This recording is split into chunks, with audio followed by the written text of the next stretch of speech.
We're going to talk about tipping. Lately, we're not just seeing it in restaurants. We're being asked to do it everywhere, and people are fed up.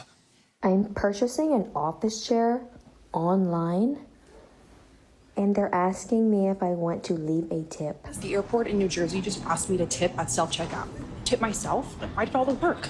Who am I tipping? We got froyo last night, and it was serve yourself. Then when I go to pay, the kid at the register is like, they're just gonna ask you a question. And the question says, how much tip do you wanna leave? I was like, what the fuck am I tipping you for? It was literally serve yourself. I grabbed the container. I pulled that lever. I even sprinkled the cookie dough bites. If anybody's getting a tip around here, it's me. Okay. First, no one should ever be getting that worked up about frozen yogurt.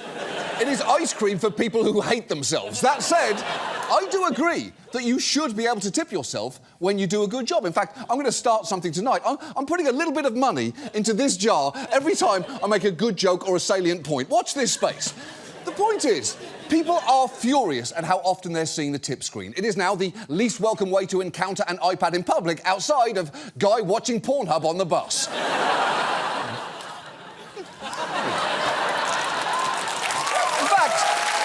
fact, nearly 3 in 4 people think tipping culture has gotten out of control. There are so many stories of people being asked to tip in weird places, from one woman saying her mortgage company has been asking for tips lately, to another sharing how her Chevy Cruze got towed, and when she went to the impound lot and it came time to pay, on the screen, additional gratuity options appeared. The point is, you're not wrong for thinking tip requests are showing up in more places, but as frustrating as that can be, lots of people depend on tips for their livelihood. And this subject took centre stage last year when Trump made this bold promise. I will eliminate taxes on tips for restaurant workers and hospitality workers and anyone else relying on tips. No more taxes on tips.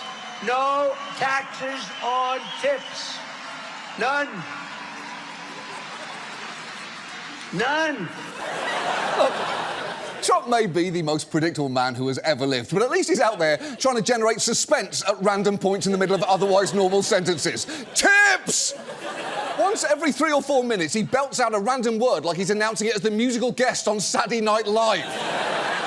But it is true, Trump has promised to eliminate taxes on tips, and Kamala Harris followed suit, adopting a similar proposal. And right now, lawmakers are deciding whether or not this proposal will make it into the budget. But the thing is, tipping's actually a lot more complicated and fraught than you may realise. So given that, tonight, let's talk about tipping. Why we do it, what the problems with it are, and how we might be able to address at least some of them.